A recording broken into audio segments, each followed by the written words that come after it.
to hear that somebody went through this end of life issue with their pet and didn't realize it was an option, because I never did an in-home euthanasia until I was practicing 20 years, and I did one, and it was a game changer for me. And I'm like, and then I started my house call practice like 3 weeks later and never turned back. And I think, and also in that chapter, there's a lot of grief support, things that I've seen that, and resources that I've connected people with. And I thought it was good to have it. And a lot of people are like, yeah, I want to read your book, but I want to skip that chapter. It's too sad.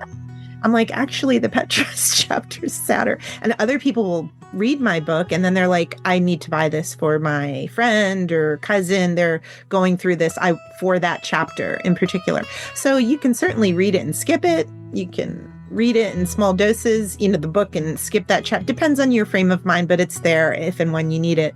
And we all get to that point, sadly, where their lives, we get to that point being pet parents, because it's an unfair reality that we outlive them in general. Okay, everybody, welcome back to Living the Next Chapter. It's the author podcast. You get to meet great authors. If you love animals as much as I do, you're going to love our guest today. Dawn is here. We're going to be talking about her book, her journey. She got so much to talk about. And if you're looking for some tales, not the ones that, wiggle on the back of your dog, but tales of a pet vet, you're going to love having time today with Dawn. Dawn, welcome to the podcast. Glad to have you here. I'm so happy to be here. Thanks for having me. Good. Awesome. We have so many wagging tails from all the pets listening to our podcast as well, because pets listen to podcasts, right? I guess so. But we have a lot of pet parents who are here to fall in love with you as an author. So it's exciting. Tell everybody, Dawn, where are you in this big world of ours?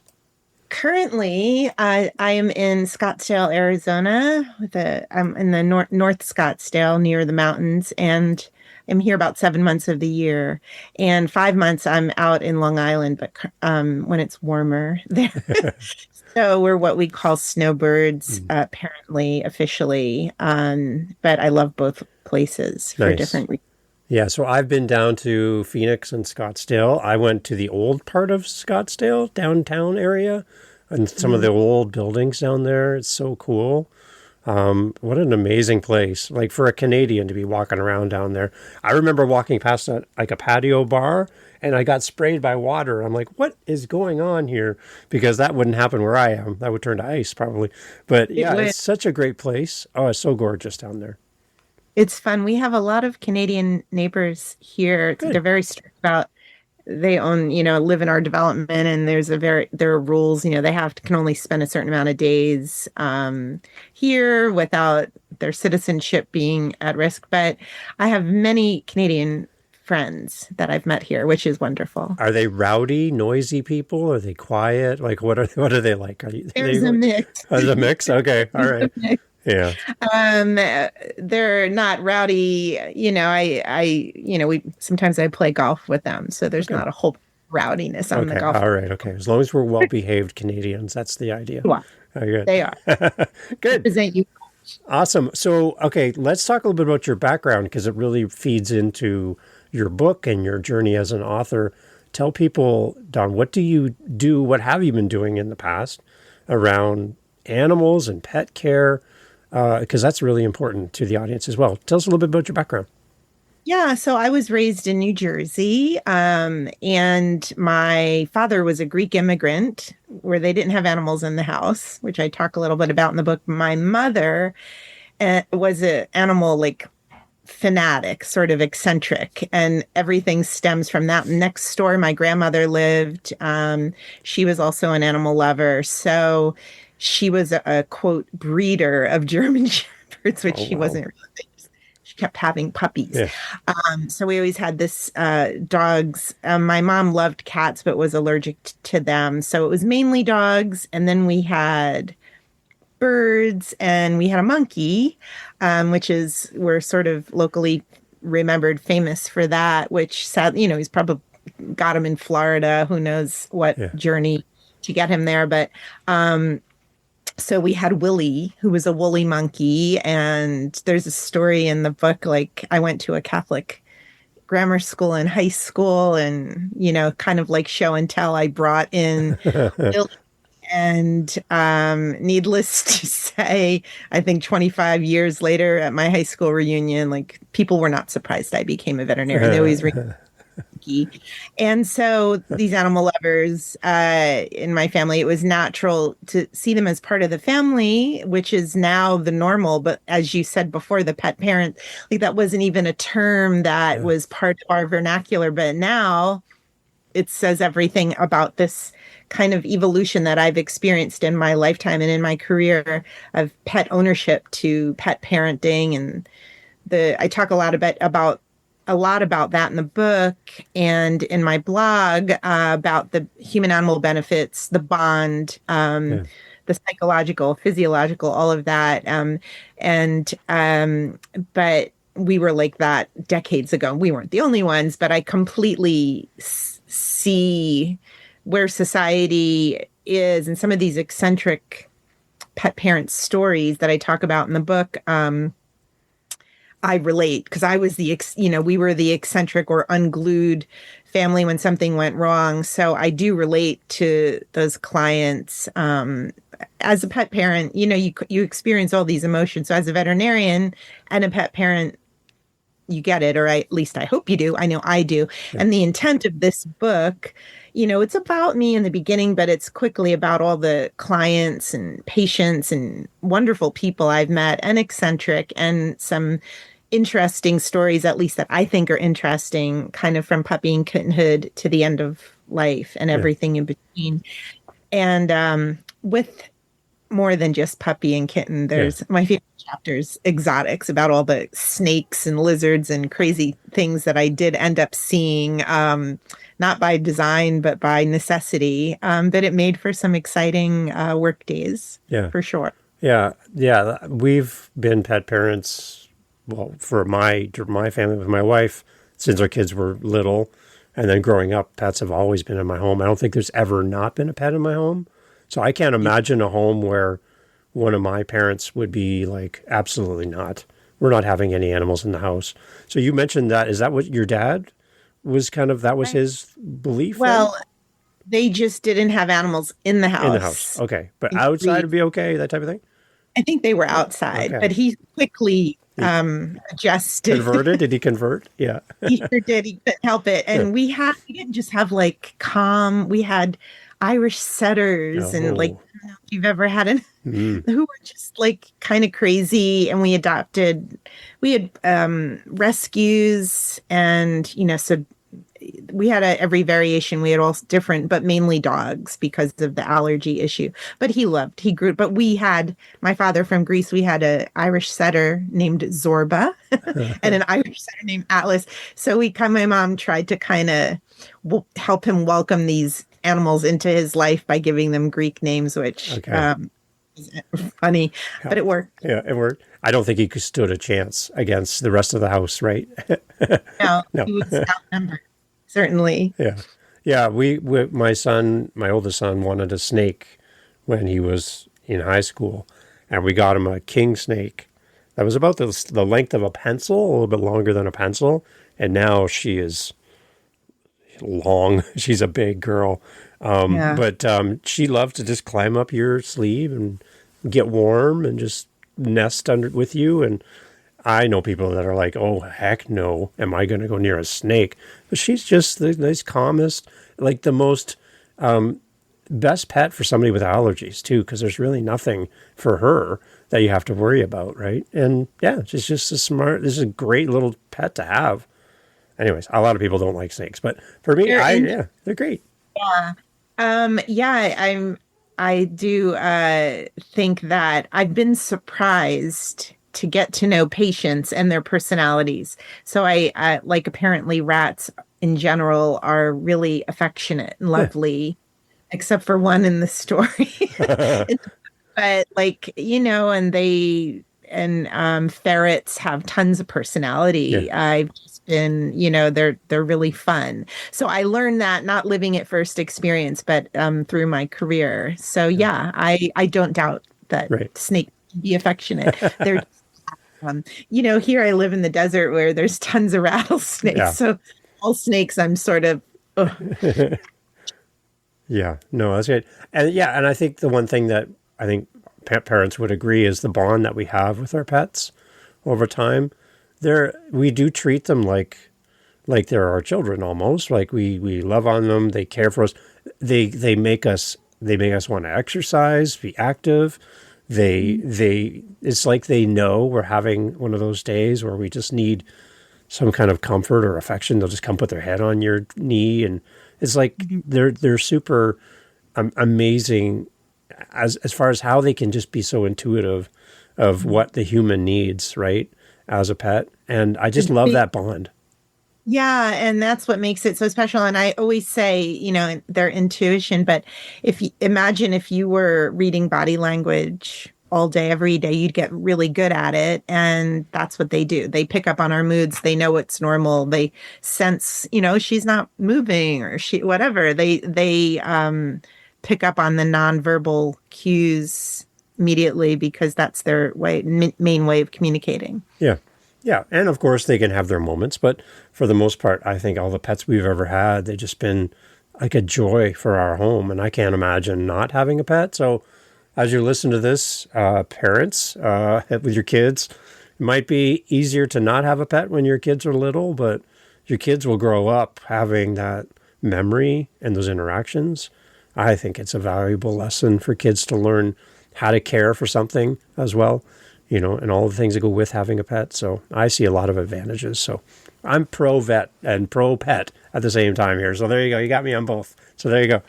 Good. Agreed. Yeah. And I've contributed, and I've blogged about this, and it's responsibility. There's also, empathy, having, some with depression and with social things that they can't control. They have this this love that no matter what, they have some reason, they're dependent upon the family. So being responsible for a pet, there's huge emotional and psychological advantages. It's more work, a little bit more work, but you're busy with kids anyway. Yeah, you might right. as well have a few What's pets. What's one more thing? Yeah, right. More. Yeah, and then when your kids grow up and they leave the house, perfect time for you to be a pet parent, right? As your kids leave. So very, very common. We see that nest replaced by Yeah, it's that routine. I love that. So okay, your journey as an author then, how did this come to be that you were like, you know what, I'm going to write a book. I'm going to share these stories. What was the idea behind writing the book? So before I started my house call practice, so probably about 15 years into, I liked teaching. I would teach CPR, and I taught a community course on pet first aid at a community college. And I had all this information that I got together for my students. And I thought, well, this would be helpful for my clients. So I started a blog, and it was mainly medical and veterinary. And then I just started finding journaling and then really therapeutic for whatever reason. And I started writing blogs that were more personal or humorous, or about the human animal bond, or try working from home with a dog barking, or the benefits in autism, or just any topic that was sort of relatable. I got a lot of feedback. And that struck me as maybe people want to hear more about this. So I sort of divided the book into chapters based on popular blogs that were topics based off a blog.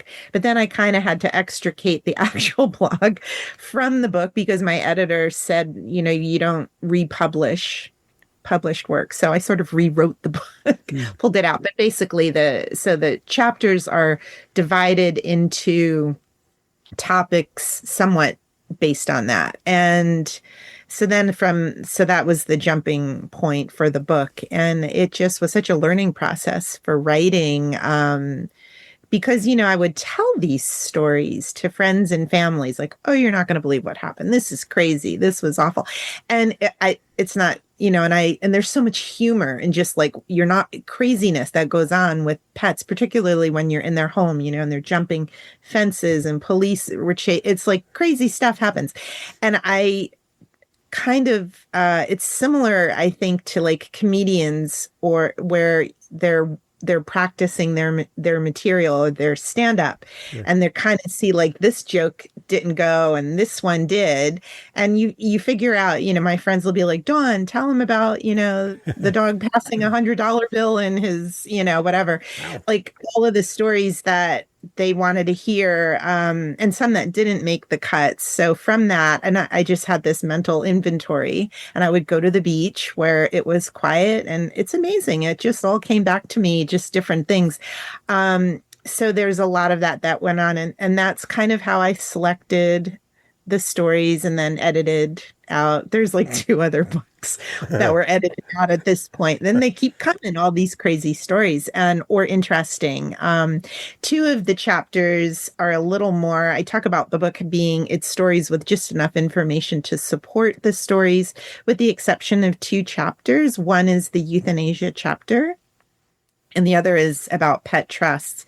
The pet trust was a blog about legally preparing, Right. God forbid, and that became huge because right around the time when I had posted that blog, I had started my house call practice, and I posted the blog, and so many people were like, my mother-in-law won't go to assisted living without her cat, and my grandmother. And so I became their house call vets at assisted living facilities, as well as so many people that lived alone with their pets, so many like 85-year-old widows and giant dogs, for so many of like little older ladies with giant dogs and vice versa. So they were so near and dear to my heart. The other, back to that euthanasia chapter, because I did so many in-home euthanasias, and spent so much of my career and time, there's such a process of making that decision and knowing the options and talking to clients and helping them through that emotional decision. And then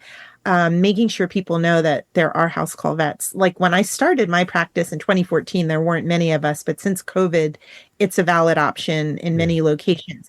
And the saddest thing for me is to hear that somebody went through this end of life issue with their pet and didn't realize it was an option, because I never did an in-home euthanasia until I was practicing 20 years, and I did one, and it was a game changer for me. And I'm like, and then I started my house call practice like 3 weeks later and never turned back. And I think, and also in that chapter, there's a lot of grief support, things that I've seen that, and resources that I've connected people with. And I thought it was good to have it. And a lot of people are like, yeah, I want to read your book, but I want to skip that chapter. It's too sad.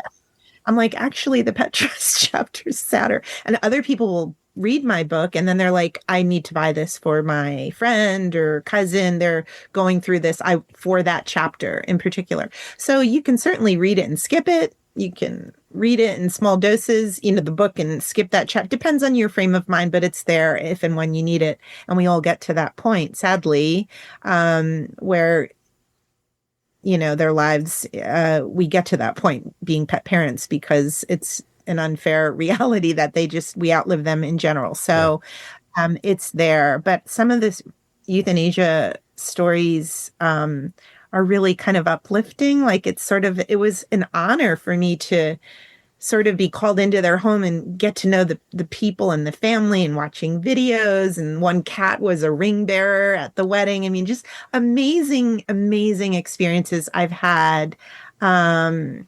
And it's such a personal thing, to earn the trust and to come into the home. Usually it's my clients. It used to be where I would just kind of meet people at that point. I stopped doing that for various reasons, unless I had, a recommendation from specialists. Like I would work with oncologists and different specialists who I would sort of bridge that care at their home and send results and different things. So sometimes I would meet them just at that point. But it's a beautiful loving way to say goodbye to a pet. And people, it's hard to explain, but I did my best to sort of say, just really consider this, because you might be surprised how beautiful it can be. Yeah. Not to say that it isn't in a hospital. We do our best, but it's a lovely tribute. I think I did about 230 in-home euthanasias in my career. Yeah, the loss of a pet is such a traumatic thing. We had a German Shepherd with us for years and years and years. He was a rescue from somebody that I knew that did something very illegal and had to go away for a while, and he abandoned his dog. Beautiful German Shepherd. Gorgeous dog. So I went and found him at some other house where somebody had taken him in, but they didn't want him. And I rescued him and brought him home. So he lived with us. His name is Duke. Beautiful boy. Just a gorgeous dog. Super smart. Like, smartest dog ever. And he was getting close to the end of his life. And he couldn't navigate stairs anymore in our home. So he stayed on one level. And where I record my podcast, I'm on a lower level. But he could never come down the stairs. He couldn't make it. And his last day with us, he somehow, while I was recording, I had made sure he was okay, and I came down to do my recording like this. I went out to go upstairs to check on him, and he was at the door, which meant he came down the stairs, which he couldn't do. And he made his way down, and that's where he passed, right by my door, right? And he made his way to me, right? Yeah. And so I'm like, oh my gosh, buddy. Like, he knew that it was important to be as close to me as he could in that moment. And it's just the bond, right? And then to see my kids' reaction to losing him as a pet that they've grown up with, just it was like losing a family member, really, in that moment, right? It is. It was very, very, very tough, right? To see your kids weeping, and that part of their story is now gone. There's a lot of things you don't realize in the moment. So my caution for everyone is to treat that with respect and honor when you do lose a pet like that, or someone like you comes in, Dawn, to help with that end of life, because it's a sacred moment for us. There's, like you mentioned, there's a lot of memories wrapped up in that moment, and we need to handle it with very, very carefully. And right. Yeah. You never forget. No. Moment your whole life. I can tell, I remember every single, and so it's so important to get it right. And what I feel very strongly about, and I talk about in the book, is because the respect and to die with dignity, and the euthanasia, it's a good death, translates in Greek. People say, I just want them to go naturally, but I disagree. If naturally is painless, that's fine. But those are, whenever a client says that, it never happens now, right. Or I always say it's better to, your pet best. And if it's to spare them of inevitable pain and suffering, I would much rather be called in earlier than too late, which I've been in way too many times, more than I mean, it's worse, far worse for me. And I think the family. So my job is to help guide clients, or support whatever it is that they want. But I, having seen both sides, I really try to, like, I have a questionnaire that is a quality of life questionnaire that people, it's more of an objective way of making a subjective decision. And because it's awful. It's the hardest decision I ever made was for my dog India, because they have some good days, and plus my kids were out of state, a few of them, so how it is, you have holidays and people come into town that maybe haven't seen the pet for months, and they're like, oh my gosh, the dog has declined. And it's more obvious when you're not there every day, and it's this insidious march. So there's so many conversations that happen in and around that, and I think that that's the single most important thing to get right. Because if it goes wrong, you have the horrible memory forever. And I hear the stories, so that is why I'm such an advocate for these in-home euthanasias. One of many reasons, just because there's they're eating chocolate on a bed or like they're having these amazing days at home. And then I just give them a sedative. They just go to Yeah. sleep. That's it. Yeah. Yeah. Where they're happy. They're not in a strange environment where Yeah. sometimes emergencies happens. It's happened to me where it's preferable if you can plan, but sometimes you can't. But it's nice to sort of think about it and get your family on the same page if you have the luxury of having time Yeah. to make these decisions. And that just kind of, if you read that chapter, it's in the back of your mind for if and when. And hopefully people will read it well before it's right in that time period, but Yeah. when they need it, it's there. I thought it was important to include. Yeah. When you go in to do in-home care for pets in someone else's home, like you don't have all of the tools that you would have in your office. You don't have the nice table to get the dogs up at height level. Like you don't have all the accessories that you would normally have in your office. Is it difficult for you to do that in a home environment compared to someone coming to an office that's set up for clients? Yeah. When I moved to Arizona, I sold my house call practice and I was doing relief and I work in these and I volunteer and I'm like, oh my gosh, you weighed the dog. You took his temperature. Oh, this is so easy. Like I just walk in and because, I joke that I pulled out my back so many times with big animals and lifting them. And I'm like, I think I'm aging out of my career. Wrestling with a 200-pound mastiff to trim his nails is overrated. Yeah. Don't miss that. There's so many huge advantages to being in the house as a veterinarian, but you got to load up your van. It's like I'm traveling 12 times a day, in and out with the luggage. I got a whole system. I got coolers. You're pulling. My husband was always like, why don't you get this hydraulic table with wheels? I'm like, how am I going to get it in and out of the car? Those things weigh like 500 pounds. So I'm like, in theory, that's lovely, but that's not gonna work. So I'd drive my Subaru and we'd have our wheeled luggage and all of our things that we needed. And I was just packing and unpacking and super kind of organized with, got it down to a system and it worked for me. I sold my practice to this company that, and a lot of these companies, they have like big vans and there are some that the dog goes into the vehicle in the driveway. I went into the home. Yeah. I didn't do surgery. I didn't take x-rays. Some of these traveling vet hospitals are remarkable. They're amazing. But for me, you're at their home. It's convenient, but there's really something to be said for in the home because you see them in their environment. I get all these visual cues that might take 15 minutes of questions. Like, why is what's the setup with like an older German Shepherd and arthritis? I'm like, okay, right away, you need a ramp here.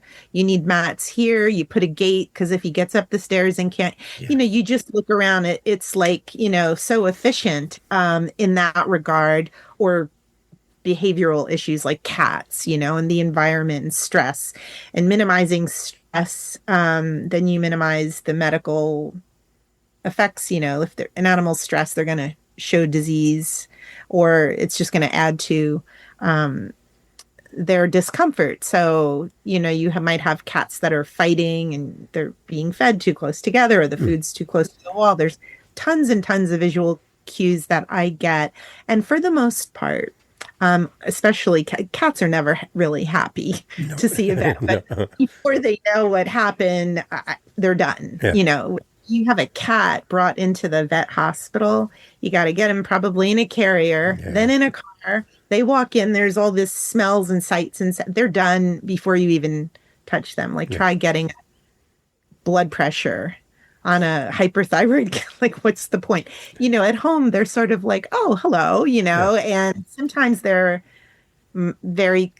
completely calm at home and the opposite and vice versa. So, I had so many cats that just literally would never go to the vet hospital. So I had an inordinate amount of anxious pets and cats or senior clients or senior, I had giant dogs. I had a house that had like 4 Leonbergers. Leonbergers are like tiny ponies, furry. They're like they're giant, and imagine getting them all in the car to Yeah. just to do anything. So, and for the most part, with the exception of pets that were really guarding their home, Yeah.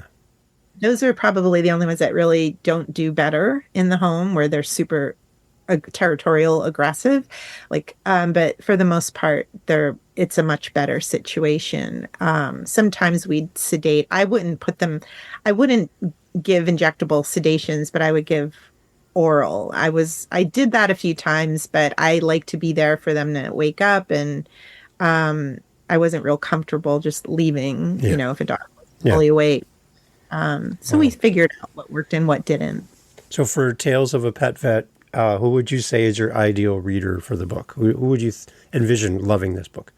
So I think anyone who has ever lived with pets and loves pets, I have all these book fairs. There's one or two little like bleeped out words that were relevant, that maybe are not appropriate for under 14 or Okay. something. Really mainly any pet lover. I think some little kids, I've gotten feedback and they're fine. It's not, little heavier topics as well. So anybody who's ever had a pet or is thinking of getting a pet, I compare the book, and I don't know if I've said this.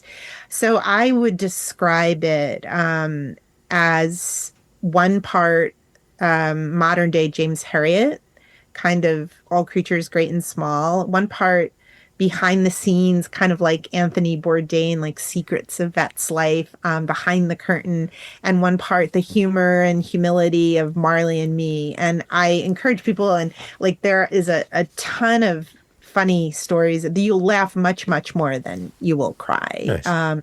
Because everybody doesn't want to, thinks it's sad. I'm like, there's just a lot of funny stuff that goes on, and you'll learn a little.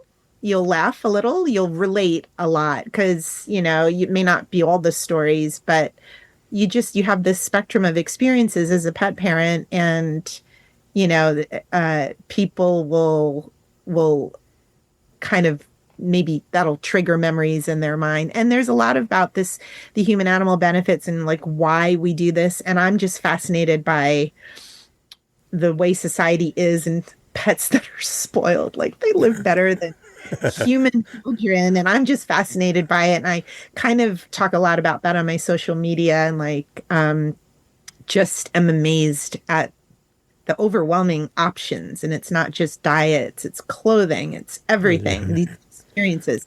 And so I find that fascinating, and I talk a little bit about that in the book as well. Nice. I think that we do spoil our pets. They have no idea what's going on, but we just adopted another German Shepherd recently from our local Humane Society here where I live, and his owner had turned him in due to mental health concerns for him as the owner, and so the dog is nothing to do with the dog, right? He was just like sitting there going, "Why am I here?" as we went through to pick him out, right? And so we brought him home, but we took him to a pet store on the way home, and he got to pick out his own pet, his toy, and he has his own toy, and it's with him all the time now. It's his little comfort thing, and it's his best friend, this little toy that he picked out. But yeah, it's amazing to see him come out of that shelter to the car, and just the joy that he was experiencing in that moment, that he was away from all the other barking dogs and that feeling and the smells and everything. And then to be with us, he was just like, you could see him transform. And I watch videos on TikTok and stuff of people bringing home a pet from a shelter or something, and you can see this just the light, it looks like, on the pet's face, that I've got a new home. Like, it's just like, I just want to go and adopt another pet right now. Yeah. Crying, right? I'll sit there and cry with those videos. Oh my goodness, Right. on social media. And the thing is, I always say, they're like children forever. They don't talk back unless they're huskies or. Oh yeah, Aurora. Yeah. They don't move away. They don't get in trouble at school. They're just these unconditional love, perfect little support systems that are like an arm, I can't imagine without. And I always say they're such good listeners. Yeah. I Yeah. talk to all my fish I would talk to. When we let our dog outside and there's a squirrel or a bunny or something in the backyard, he just goes. The shepherd goes right after it. So we call that fast food because he's trying to catch them in the moment. He never catches them, but he's just gone, right? He just loves that. So it's entertaining to watch. They're very entertaining, and what's not to love? But that moment when you see the transformation, Yeah. it's the greatest thing. And sometimes it takes a while because they have abandonment issues, and depending how long it takes for them to gain trust. And so many stories or clients and that I haven't, like some cats, for example, or dogs, it took like 6 months, and then one day it was just like, okay, I get it. It was just like, it happened, the click. They let their guard down, but you can't blame them. They don't understand why they're in a new home or their pet parent died, and you're particularly, or any number of reasons. But, particularly since COVID and here in the US, we actually have a bit of a vet shortage because so many people were adopting, particularly during COVID. And nowadays, compared to, there's so many reasons other than reasons, nothing to do with the pet's personality. People can't afford, or they're relocating, or so many reasons that they have to give up their pets that may not be medical or psychological issue on the pet's end. So there's so many great pets to adopt. And so many more pets that I have worked with that have been rescued. Some of them do come with emotional baggage, and I talk a lot about that in the book. So those anxious pets that maybe had it from birth and or by situation dealt with a lot of that. In my particular, once I started the house call, because I worked for like 20 years in brick and mortar in every capacity, and then I started it about the last 10 years. So, and everything in between, you see all these different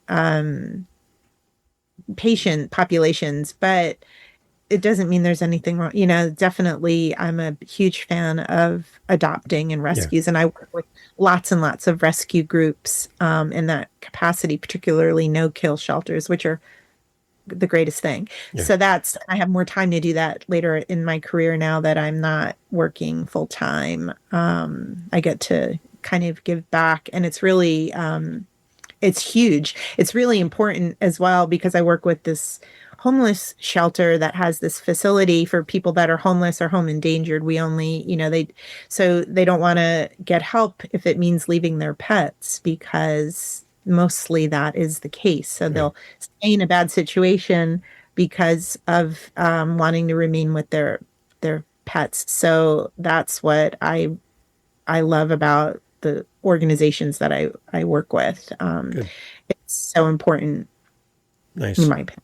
So, okay, I have one more question to kind of wrap up our conversation, Donna. I really love having you here, and congratulations on your book. You're winning awards. It's amazing. People are noticing. People are loving the book, and it sounds like a great book for any pet parent to understand the behind the scenes of working with a vet and trusting a vet and what a vet can do as well, and all the things around these pet stories make you laugh and cry and all these things. It's a great book. Before we go to that last question, where would you like to send people to connect with you, get more information about the book, and just follow up from this conversation if they are interested to reach out? Where would you like to send the listener? I have I have a website, drdawnthepetvet.com, and it's got a lot of information on my book. It's got like hundreds of blogs and all sorts of other articles I've written. And I tell people, so the book is paperback, ebook, and audio. And the audio is really fun, and it's not my voice, which is why I really like it. My social media, Dr. Dawn, I'm on Instagram, TikTok, and so forth. I'm on Instagram and TikTok more regularly with a lot of trying to not just share about the book and my art. I do pet portraits, but I want to be my kind of this chapter in life as well as a reliable source of veterinary information in a sea of misinformation. Mm-hmm. So I'm pet parents are always in search of books that'll help them be better pet parents, and media and medication and supplements and advice. But you really have to question the source. There's some not so good advice out there, and I find it frustrating. And that is my other message in life. So I have a lot of videos talking about that, and how to recognize misinformation versus that good information. So on Instagram, for example, and my LinkedIn, which I'm forgetting, but my link tree is linktree/ Dr. Dawn the Pet Vet, and it has all my social media stuff as well as the blog. But books are wherever books are sold. You can get my book. Excellent. You mentioned earlier that there's a need for more people to go down the path of becoming a vet to service all the pet parents out there. What would be a couple key personality traits or things that a new vet should have, you think? I would think like empathy would be something you'd want to have. What else would stand out for you, for someone who's considering to become a vet?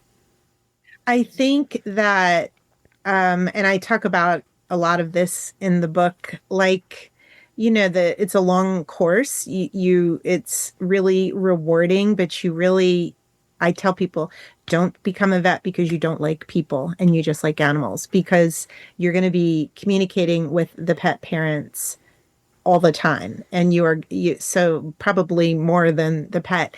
So you have to sort of figure out a way to talk to people in a way that there's like different personality types. So be a good listener, and be empathetic, not just to the pets, but to the families. You can make recommendations. Here's the best thing, but don't make assumptions. People can't or aren't able to afford or willing to necessarily do things. And you learn that as you go, and you figure out what we can do in this circumstance with escalating prices, with real life happening, so you want to bridge, you just want to be there to emotionally support people. And I think that there's so many great vets out there. If you're not happy with your vet, find another one. And and somebody told me, and I believe this, decades ago, the hardest to replace in your life as a woman, they say, is if you move, is your pediatrician, your hairstylist, and your veterinarian, because you have these bonds with them.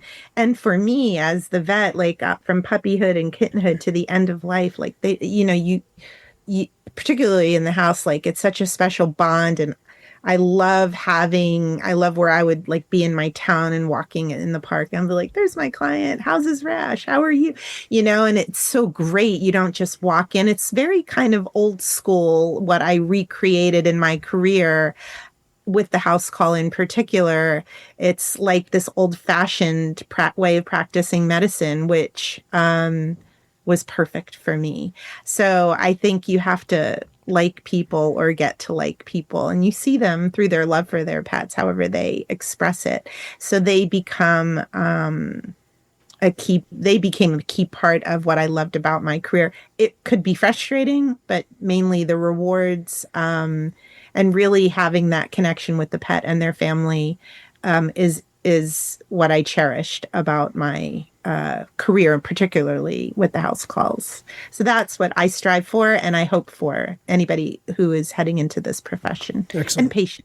Yes, very good. Excellent. Dr. Dawn, thank you so much. Everyone, again, the book, Tales of a Pet Vet, Stories from the Clinic and House Calls. It's a great book for everyone. It's Christmas season coming up at the time of recording, so not only can you buy one for someone else that you know is maybe having a new pet or has a new pet, this would be a great book for them, but also be selfish and buy one for yourself as a pet parent. This is a great stories that you can have and read over the holidays and enjoy. So everyone, please go check it out. And if you love audiobooks like I do, then grab the audiobook. There's a sample right there on the Amazon page. You can hear a little bit of the audiobook before you purchase, but you don't need to be convinced. You've already had time with the doctor, so it's time to go now follow the prescription and buy your copy of the book as well. Dawn, thank you so much for being part of the show. Thank you. It was really great chatting, and thank you for having me. It was really fun. Excellent. Everyone, please go check out all information for Dr. Don in the show notes. Grab a copy of the book, leave a review wherever you purchase the book so more people will find it, fall in love with it as well.